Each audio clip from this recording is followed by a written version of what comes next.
Hi, my name is Bridget Rose. I'll be doing a speech on animal research entitled Why I Do What I Do. A lot of animal agencies recently have been trying to put a negative outlook on animal research. One of those agencies is PETA. They seem to be attacking Texas A&M a lot recently. And in this picture, there is the Dallas News report on Texas A&M and their unfair treating of their animals, along with two pictures of a dog named Jelly. Jelly is a female that has muscular dystrophy, and she happened to be in a really bad time in her life during these pictures because she had just started showing a lot of the signs. Now, a lot of times there will be PETA protests at Texas A&M as well, and in this picture there's a man who has muscular dystrophy, and he's showing the mistreatment of our lab animals and not promoting that at all. However, why does this matter? Basically, a lot of times people in animal research are portrayed poorly. They're portrayed as monsters and cruel and abusive, and this is unfair for those. PETA is especially poor about this, where they need to show people as evil scientists and extremely abusive, negligent. All of these things are harmful for the people who are taking care of the animals. So basically, why this matters to me.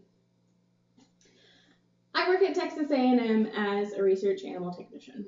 I've been working there for 3 years. I've worked with rats, mice, guinea pigs, bunnies, dogs, short-tailed possums. I love them all, and I find them extremely adorable, and I love spending my time with them.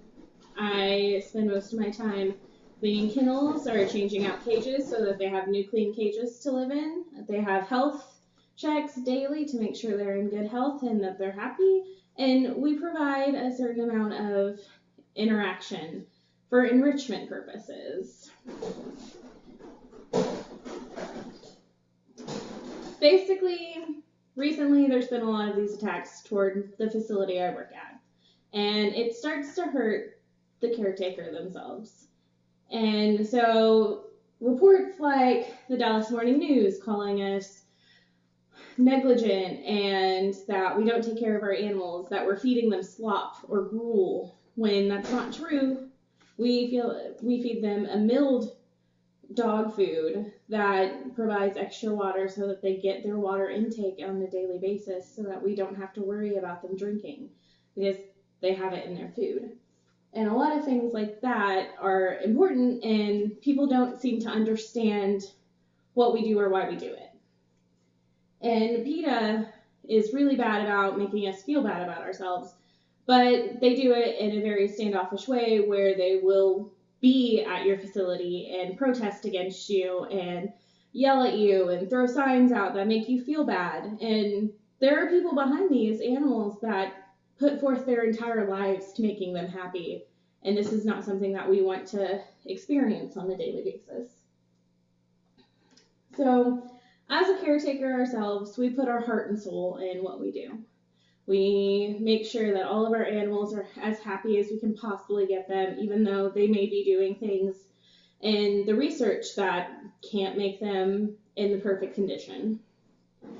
We have a hard time identifying as a caretaker a lot of times because people we love may not understand.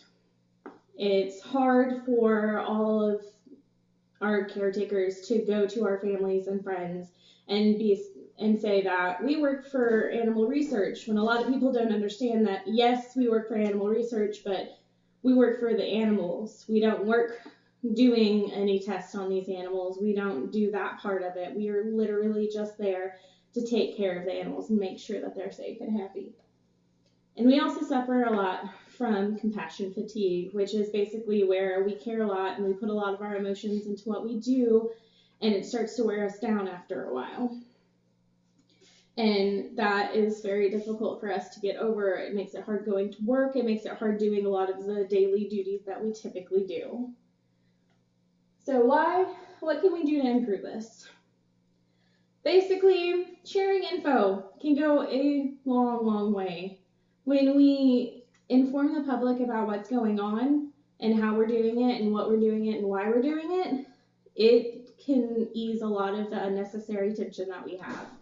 So if we spread the knowledge about what we're doing in our studies, how they're going to affect the humans that we love around us, and how they're affecting the animals, like what we're doing with the animals, that what they're expecting, how they're going to end up in the study, what's our outcome for the study, like why they're going to be used in the study themselves. All of these things are things that we can spread and tell people about that will help with some of the negativity that's brought around animal research. Also, what are the benefits of this? Like, what are we going to get in at the end of it? What's going to happen? Like, how are the animals able to continue living after this, and what are the effects of the study that we're working with? And also, what we're doing to promote animal welfare.